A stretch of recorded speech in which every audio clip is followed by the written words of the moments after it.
بسم الله الرحمن الرحيم. أنا الدكتورة الصيدلانية سحر مولود جابر المهني، عضو مكتب في اتحاد النساء الإسلامي العالمي رئيس الفرع العراق. يسعدني أن أشارك في يوم الحجاب العالمي. هذه هويتي المسلمة التي أفتخر بها ويفتخر بها كل نساء العراق وكل نساء المسلمات في أرجاء العالم. هذه الصفة أو الهوية الربانية التي تعتز بها كل مسلمة والتي تحافظ على المرأة المسلمة.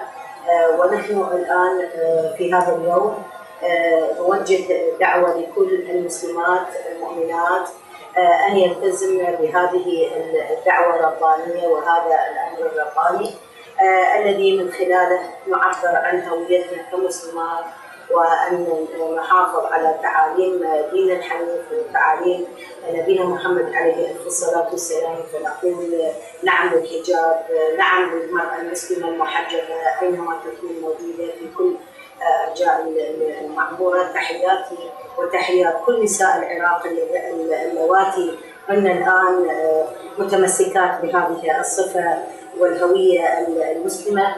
تحياتهم أنقلها من خلالي إلى كل النساء المسلمات بالاتحاد، ممثلات بالاتحاد النساء الإسلامي العالمي وعلى رأسهم الدكتورة سامية راحل. وتحياتي مرة أخرى لكل جميع النساء المسلمات في العالم.